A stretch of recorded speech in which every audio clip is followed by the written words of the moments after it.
Hi, good evening to everyone. Welcome to Investment Achievement. Okay, இன்னைக்கு morning நம்ம வந்து ரெண்டு ஸ்டாக்கை பத்தி நல்லா பேசியிருந்தோம். அந்த என்னென்ன செக்டார் வந்து மார்க்கெட்ல மேல போகும், அந்த நேத்து வந்து வீடியோ கொடுக்க முடியல. ஆனா மார்க்கெட் எவ்வளவு தூரம் ஃபால் ஆகும், எதுக்கு கீழே நம்ம ஒரு ஹெட்ஜ் பண்ணி ஒரு புட் ஆப்ஷன் எடுத்து சம்பாதிக்கலாம் அப்படின்ற லெவல்ஸையும் கொடுத்துருந்தோம். ஓகே, இன்னைக்கு மார்க்கெட் என்ன ஆச்சு, நம்ம சொன்ன மாதிரி போச்சா, நம்ம சொன்ன மாதிரி ஸ்டாக்ஸ் பர்ஃபார்ம் ஆச்சா அப்படின்றது பார்ப்போம். காலையிலேயே சொன்னோம் focus at silver and IT stocks, FMCG, bottom out fishingல வந்து மேரிகோ அண்ட் டாபர் கன்சிடர் பண்ணுங்க அப்படின்ட்டு சொல்லியிருந்தோம். எத்தனை நண்பர்கள் வாங்கினீங்கன்னு தெரியல. இந்த ரெண்டு ஸ்டாக்ல எது வாங்கியிருந்தாலும் இன்னைக்கு ஒரு ஒன்னுத்துல 9%, இன்னொன்னுத்துல ஒரு 7% ரிட்டர்ன்ஸ் கொடுத்துருக்கு. ஓகே, ஏன் நம்ம வந்து FMCG ஐடியா சொல்றோம்னா ஓவர் சோல்டுல இருக்கிற செக்டார் அதுதான். பாக்கி எல்லாமே இன்னும் ப்ராஃபிட் புக்கிங் தொடங்கவில்லை அப்படின்றது தான் சொல்லலாம். மார்க்கெட் வந்து ப்ரீவியஸ் ஐலியே சொன்னோம், ப்ராஃபிட் புக்கிங் வரப்போகுது. ஒரு ட்ரேடரா இருந்தா எக்ஸிட் பண்ணுங்க, இன்வெஸ்டரா இருந்தா உங்களுடைய போர்ட்ஃபோலியோவை ரீஷெட்யூல் பண்ணுங்க, ரீபேலன்ஸ் பண்ணுங்க, இல்லை பார்ஷியல் ப்ராஃபிட் புக்கிங் பண்ணுங்க அப்படின்னு இருந்தோம். ஓகே, நெக்ஸ்ட் ஆஃப் ஆல் நிறைய நண்பர்கள் வந்து டாபர் அண்ட் மேரிகோக்கு டார்கெட் எவ்வளோன்னு கேட்டிருந்தீங்க. அண்ட் தென் ரெண்டு ஸ்டாக் வேற சொல்லியிருந்தோம், பேரே சொல்லாம ஊரும் சொல்லாம. அதெல்லாம் என்னென்னன்றது பார்ப்போம். மார்க்கெட் வந்து நம்ம இப்போ என்ன பண்ணலாம், நம்ம கிளியரா சொல்லியிருக்கோம். 22,300க்கு கீழே உடைத்தால் ஒரு 250 புள்ளிகள் விழும். அதனுடைய நிஃப்டியோடைய லெவல்ஸையும் பார்த்துருவோம். ஒரு ஹோப்ஃபுல்லா இருக்கும், பயப்படாதீங்க. மார்க்கெட் வந்து வால்டிலிட்டியா தான் இருக்கும். நிஃப்டி வந்து ரிசல்ட் வர்ற ஒரு காலம் அதனுடைய இம்பாக்ட் அப்படிதான் காட்டும். விக்ஸோடைய லெவல்ஸ் ஷூட் அப் ஆயிருக்கு. ஓவரா வால்டிலிட்டி ஒரு நாளுக்கு 50 புள்ளி 100 புள்ளி ஒரு வித்தின் ஃபிராக்ஷன் ஆஃப் செகண்ட் ஒரு 5 நிமிஷத்துல 100 புள்ளி வருதும், அடுத்த 5 நிமிஷத்துல 100 புள்ளி ரெக்கவர் ஆகிறதும். இந்த வால்டிலிட்டி இந்த ரிசல்ட் இம்பாக்ட் வந்து காமிச்சு கொண்டு தான் இருக்கும். டோன்ட் பேனிக் அப்படின்றது தான் சொல்லலாம். ஆப்பர்ச்சுனிட்டி டு இன்வெஸ்டரா இருந்தீங்கன்னா கொஞ்சம் கொஞ்சமா இறங்க வாங்குங்க. மார்க்கெட் வந்து கீழே விழுந்தாலும் டுவர்ட்ஸ் மேல போகும் அப்படின்றத சொல்லலாம். லாங் டேர்ம் இன்வெஸ்டரா இருங்க. ஷார்ட் டேர்ம் ட்ரேடரா இருந்தீங்கன்னா ப்ராப்பர் நாலேஜோட உள்ள வாங்க. அரைங்குறையமா வந்து அடி வாங்கிட்டு தவிக்காதீங்கள் அப்படின்றத நம்ம சொல்லலாம். ஓகே, நம்ம போய் நேரா என்னென்ன லெவல்ஸ் ஏதுன்றத போய் பார்த்துருவோம். ப்ராடர் மார்க்கெட்ல எல்லாமே நீங்க வந்து நல்ல ஒரு அடிங்க. அதாவது நிஃப்டி 500லாம் வந்து 2%, மிட் கேப்ல வந்து ஒரு 2% ஃபால் ஆச்சு. எல்லாத்துலயுமே நல்ல அடி. விக்ஸோடைய லெவல் அதாவது இன்னைக்கு மட்டும் 2.45%, 17% ஏறி இருக்குது. அவ்வளவு தூரத்துக்கு ஷூட் அப் ஆகக்கூடாது, வால்டிலிட்டி இண்டெக்ஸ் வந்து அவ்வளவு தூரம் போகக்கூடாது அப்படின்னுவாங்க. அது எவ்வளவு தூரம் இருக்கணும் என்னன்றது நான் ஒரு தனி வீடியோவாகவே கொடுக்குறேன். இன்னைக்கு வந்து பர்ஃபார்ம் பண்ண செக்டார் அதாவது FMCG ஒரு 2% நல்லா ஏறி இருக்கு. அதுல வந்து ஐடி வந்து ஒரு 0.77% ஏறி இருக்கு. அதுல என்னென்ன ஸ்டாக்ஸ் வந்து நல்ல ஒரு பர்ஃபார்மன்ஸ் பட்டுச்சு அப்படின்னு பாத்தீங்கன்னா, நீங்க டாப் கெய்னர் அப்படின்ட்டு பாத்தீங்கன்னா மேரிகோ 10% ஏற்றிருக்காங்க, டாபர் ஒரு 5.5%, HUL ஒரு 5.5%, and then tech companies tech Mahindra, Britannia, Nestle India, FMCGல இருக்கிற நிறுவனங்கள் எல்லாமே நல்ல ஒரு பர்ஃபார்மன்ஸ். அண்ட் தென் டிசிஎஸ் வந்து 57 அது என்ன சொல்றது 1.48% நல்ல ஒரு ரெக்கவர் மோடு அப்படின்னு சொல்லலாம். ஐடிசி, கோட்டக் மகேந்திரா, FMCGயை ஃபோக்கஸ் பண்ணுங்க அப்படின்ட்டு அதனாலதான் சொன்னோம். இன்ஃபோசிஸ், விப்ரோ எல்லா ஐடி ஸ்டாக்ஸும் FMCGயும் நல்ல ஒரு பர்ஃபார்மன்ஸ் பண்ணியிருக்கு. லெவல்ஸ் என்னென்ன அடுத்த வந்து நிறைய நண்பர்கள் வந்து லெவல்ஸ்ன்றீங்க. லெவல்ஸ் வந்து நம்ம எவ்வளவுதான் சொன்னாலும் அதை வாங்கக்கூடிய இடத்துல வாங்கணுங்க. நம்ம FMCGயை வந்து ஃபோக்கஸ் பண்ணுங்க. ஒரு பாட்டம் அவுட்னு இருந்தோம். அப்போ இந்த பாட்டம் அவுட் ரீஜியன்ல வந்து மார்க்கெட் தொடரும்போது பை பண்ண சொன்னோம். 480 ரூபாய்க்கெல்லாம் பை பண்ண சொன்னோம். அங்கே பை பண்ணினா இன்னைக்கு நல்ல ஒரு pullback. Okay, next of all Marico வந்து இந்த ஜோன்ல வந்து ஒரு கன்சல்டேஷன்ல தான் போயிட்டு இருக்கு. எப்பத்துல வந்து போயிட்டு இருக்குன்னா கிட்டத்தட்ட எவ்வளவு காலம் கன்சல்டேஷன். இந்த கன்சல்டேஷனை பிரேக் வந்ததுன்னா மார்க்கெட் எவ்வளவு தூரத்துக்கு மூவ் ஆகும் எல்லாமே தெரிஞ்ச விஷயம் தான். நம்மளுடைய சப்ஸ்கிரைபர்களுக்கு நல்லாவே தெரியும். இந்த ரெக்டாங்கிள் பாக்ஸ் உடைச்சா எவ்வளவு தூரத்துக்கு டார்கெட் வைக்கணும் அப்படின்றது. இந்த ரெக்டாங்கிள் பாக்ஸ் எப்பத்துல இருந்து கன்சல்டேஷன் ஆயிட்டு இருக்கு, கிட்டத்தட்ட வந்து 1094 டேஸ். என்ன சொல்றது 2021ல ஒரு ஐ வந்துட்டு அந்த இடத்துல இருந்தே ஒரு சைட்வேஸ் ஜோன், அந்த ஜோன் வந்து இப்போ பிரேக் அவுட் வருமா, வந்ததுன்னா அடுத்து ஒரு ஸ்விங் ரேலி எவ்வளவு தூரம் போகும். அப்போ சேம் இந்த ரெக்டாங்கிள் பாக்ஸை தான் டார்கெட் ஸ்விங் ட்ரேடிங்க்கு உண்டான டார்கெட் ஜோனா வைக்கணும். அப்போ இங்க இருந்து ஒரு 19% என்ன சொல்றது, ஒரு 113 ரூபாய்க்கு உண்டான ஸ்விங் ரேலியை எடுக்கலாம். பிரேக் அவுட் ஆயிட்டு ரீடெஸ்ட் வந்துட்டதுக்கு அப்புறமேட்டுக்கா தான் நம்ம கன்சிடர் பண்ணணும் மேரிகோல. பட் வந்து நீங்க லாங் டேர்ம் இன்வெஸ்டர்னா இதெல்லாம் வந்து எவர் கிரீன் செக்டார் அப்படின்னு வாங்கி வைங்க அப்படின்றது தான் சொல்லலாம்.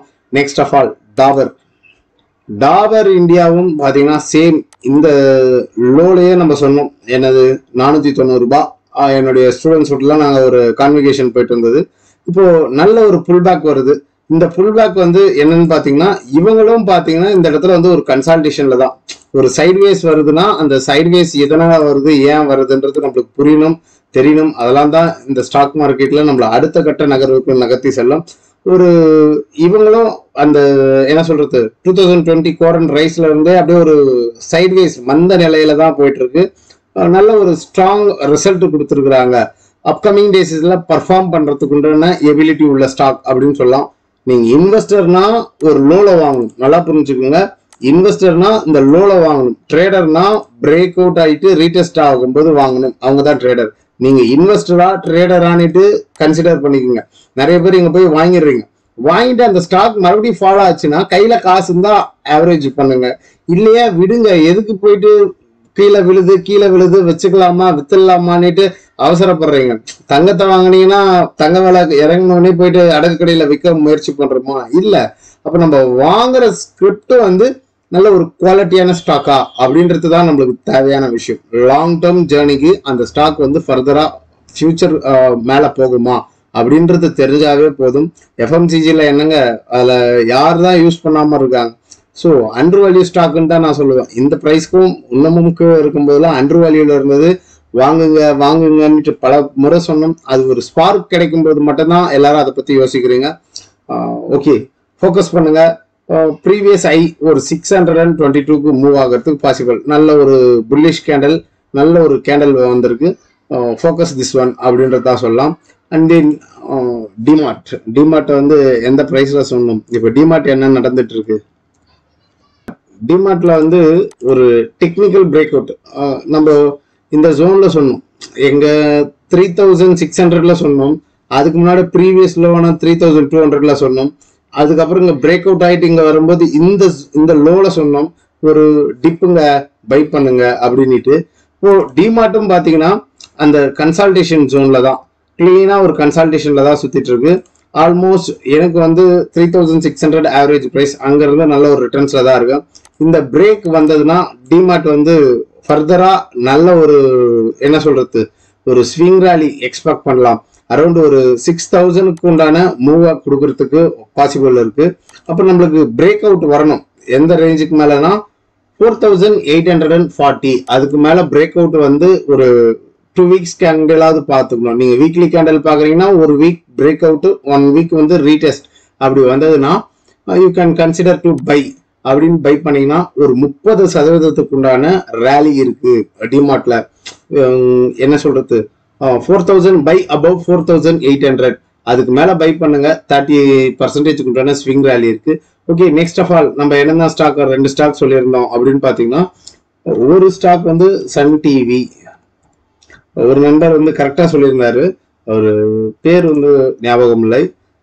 சன் டிவி வந்து நம்ம இந்த ஜோன்ல சொன்னாங்க 575ல சொன்னோம். அங்க இருந்து நான் ஒரு ஸ்விங்கை பிடிச்சி பிரேக் அவுட், இங்க பிரேக் ஆகும்போது வாங்கணும், இங்க போய் வித்தோம். இங்க ரீடெஸ்ட் வந்து ஒரு கன்ஃபர்மேஷன் கேண்டல் வந்து இன்னைக்கு ஒரு அக்குமுலேஷன் போட்டிருக்கேன். வி கேன் வெயிட் அப்படின்றது தான் சொல்லலாம். நல்ல ஒரு கன்சல்டேஷன் ஜோனை உடைச்சிருக்கு, தெரியுதுங்களா? சன் டிவி பிரேக் அவுட் ஆயிட்டு ரீடெஸ்ட் வருது. நான் இந்த ஒரு 1 or 2 இயர் சும்மா வந்து ஒரு வாரம் 10 நாளுக்குலாம் நான் டார்கெட் எக்ஸ்பெக்ட் பண்ண மாட்டேன். வாங்கிட்டு நான் பொறுமையா இருப்பேன் அப்படின்றவங்க you can expect 1039 rupees previous ஐக்கு போகும். இல்ல அதுக்கு கொஞ்சம் கீழே எடுத்து வச்சிருப்போம் 948. அப்போ நம்ம எந்த இடத்துல என்ட்ரி போடுறோம், இங்க இருந்து ஒரு 45% இருக்கு. அப்போ நம்ம ஒரு லாங் பொசிஷன் போறோம்னா என்ன percentage of stop loss maintain பண்ணிக்கலாம்? ரொம்ப minimum stop loss break out ஆயிட்டு ரீடெஸ்ட் ஆன ஸ்டாக்ல இதுல போயிட்டு நம்ம என்ன கன்சிடர் பண்றதுன்னு தெரியல. ஒரு 6.5% ஒரு 40 ரூபாய் ஸ்டாப் லாஸ் வச்சுக்கிட்டு ஒரு 332 ரூபாய் டார்கெட் இருக்கு. என்ன எவ்வளவு தூரத்துக்குன்னு பாத்தீங்கன்னா ஒரு 53%.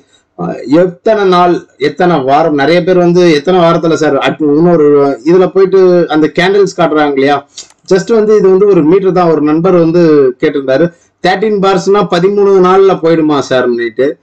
நம்ம இங்க வச்சிருக்கிற கேண்டில் வந்து மந்த்லி கேண்டில், அப்போ 13 மாசங்கள் பொறுத்துக்கிட்டு தான் இருக்கணும். இவ்வளவு பெரிய டார்கெட் போனோம்னா வெயிட் பண்ணுங்க, அது போகும். திடீர்னு மார்க்கெட்ல வந்து அன்சர்டனா ஏதாவது ஒண்ணு நடக்கும். திடீர்னு ஒரே மாசத்துல கூட ஒரு 40% 30% ரேலி கொடுக்கக்கூடிய ஸ்டாக்ஸ் எல்லாம் பார்த்திருக்கும். மார்க்கெட்ன்றது வந்து பேஷண்டா உக்காந்துக்கிட்டு இருக்கிறவங்களுக்கு தான் இங்க வந்து சம்பாதிக்க முடியும். இம்பேஷன்ட்ல இருக்கிறவங்க வந்து வாங்கி வித்து லாஸ் தான் பண்ணிட்டு இருக்க முடியும் அப்படின்னு சொல்லலாம். கிரானுலர்ஸ் இந்தியா 280 rupeesல நம்ம சொன்னோம். எந்த ஜோன்ல சொன்னோம்? இந்த இடத்துல வந்து சொன்னோம். அப்போ அங்க இருந்து இந்த ஸ்டாக் வந்து என்ன பர்சன்டேஜ் ஆஃப் ரேலியை கொடுத்துருக்கு? 282 அரௌண்ட் 66% ஆஃப் ரேலியை கொடுத்துட்டு நல்ல ஒரு கன்சல்டேஷன் பிரேக் அவுட் தெரியுதுங்களா? பிரேக் அவுட் ஆயிட்டு ரீடெஸ்ட்டுக்கு உள்ள வராங்க. அந்த ரீடெஸ்ட் ஜோன் வந்து இந்த கேண்டலுக்கு வச்சுக்கலாம், தெரியுதுங்களா? இந்த கேண்டல் ஒரு காலம் எவ்வளோன்னு பார்த்தீங்கன்னா 400 ரூபாய் 401 ரூபாய்க்கு வந்து ஒரு ஸ்டாப் லாஸ் மெயின்டைன் பண்ணிக்கிட்டு பை பண்ணுங்க. இந்த கன்சால்டேஷனை உடைச்சதுக்கு இந்த ஸ்டாக் வந்து ஃபர்தர் ஒரு மூவ் கொடுக்கும். ஃபார்மா செக்டர் நல்ல மேலே ஏறிட்டு ஒரு கரெக்ஷன் வருது. அப்போ அந்த கரெக்ஷனுக்கு நம்ம பொறுத்துக்கிட்டு இருக்கணும். நான் ஏற்கனவே என்ட்ரி எடுத்திருக்கிறேன். எனக்கு இன்னமும் இவ்வளவு தூரம் கரெக்ஷன் வந்தாலும் 365 வந்தாலும் நான் வந்து அக்குமுலேட் பண்ணுவேன். ஏன்னா பிரேக் அவுட் ஆனதுக்கு இவ்வளவு தூரத்துக்கு வந்து சப்போர்ட் இருக்கு. ஈவன் 370க்கு கீழே ஏதாவது பேரிஷ் சிக்னல் கிடைச்சா மட்டும்தான் நம்ம எக்ஸிட்ன்ற வழியை பார்க்கணும். அது கூட வந்து இமிடியட் சப்போர்ட்டா வந்து 268ல இருக்கு, ஸ்ட்ராங் சப்போர்ட் இருக்கு. அப்ப அந்த 268ல ஆவரேஜ் பண்ணணும். நம்ம எங்க வேணா வாங்கலாம். அந்த ஒரு ஸ்டாக் வந்து நீங்க இங்க போய் வாங்கிட்டு மார்க்கெட் மேல போகணும்ட்டு எக்ஸ்பெக்ட் பண்றது யாருமே தப்பு கிடையாது. எல்லாருமே வாங்கினா மேல போகணும்னு தான் ஆசைப்படுவோம். அன்பார்ச்சுனேட்லி மார்க்கெட்ல வந்து அந்த ஸ்டாக்கு உண்டான நெகட்டிவ் நியூஸஸோ இல்ல ஏர்னிங்ஸ் கம்மியாவோ இல்ல மார்க்கெட்ல ஒரு ப்ராஃபிட் புக்கிங் ஆகுதுன்னு போது கரெக்ஷன் வரும். அந்த கரெக்ஷன்ல நம்ம என்ன பேஷண்டா இருந்தா மட்டுமே போதும். பணம் இருந்தா ஆவரேஜ் பண்ணுங்க, இல்லைன்னா அமைதியா வேடிக்கை பாருங்க. இதுதான் நான் சொல்லுவேன். புரியுதுங்களா? லேர்ன் அண்ட் தென் ஏர்ன் அப்படின்றது தான் நம்ம சொல்ல முடியும். மார்க்கெட்ல யாரையுமே டிபெண்ட் பண்ணி இருக்காதீங்க. மார்க்கெட் வந்து சின்ன சின்ன கரெக்ஷன் கொடுக்கும், மேலே போகும், கீழே வரும். அதெல்லாம் வந்து நம்ம மென்டல் எபிலிட்டிஸ் ஸ்ட்ராங்கா வச்சுக்கணும். அப்போதான் நம்ம மார்க்கெட்ல சர்வை ஆக முடியும் அப்படின்றத சொல்லிக்கலாம். ஓகே, ப்ராப்பரா லேர்னிங்ஸ் வேணும் அப்படின்ட்டு விருப்பப்படக்கூடிய நண்பர்கள் next month June 1 classes start ஆகுது. Every Saturday and Sunday via Google Meet மட்டும் தான். No more recording classes, only online session. And then கிளாஸஸ்க்கு உண்டான ஃபீ என்ன ஏதுன்னு பார்த்தீங்கன்னா 3K கிளாஸஸ்க்கு உண்டான ஃபீ. அதில் ஜாயின் பண்ணணும்னு விருப்பப்படக்கூடிய நண்பர்கள் என்னுடைய WhatsApp number and then GPay number இதுதான். கிளாஸஸ்ல குவரிஸ் ஏதாவது இருந்ததுன்னா டெக்ஸ்ட் பண்ணுங்க. டெக்ஸ்ட் பண்ணிட்டு உங்களுக்கு உண்டான சிலபஸை சென்ட் பண்ணி விடுறேன். சிலபஸை பார்த்துட்டு ஜாயின் பண்ணுங்க. லேர்ன் அண்ட் தென் ஏர்ன் அப்படின்றதா சொல்ல முடியும். நம்மளுடைய சேனல்ல 4 பேருக்கு சொல்லுங்க, நம்மளுடைய ஃப்ரெண்ட் சர்க்கிளுக்கு ஷேர் பண்ணி விடுங்க. மற்றும் ஒரு பதிவில் உங்களை சந்திக்கிறேன். நன்றி, வணக்கம். இப்படிக்கு உங்கள் நண்பன் பாலாஜி ரஞ்சிதா.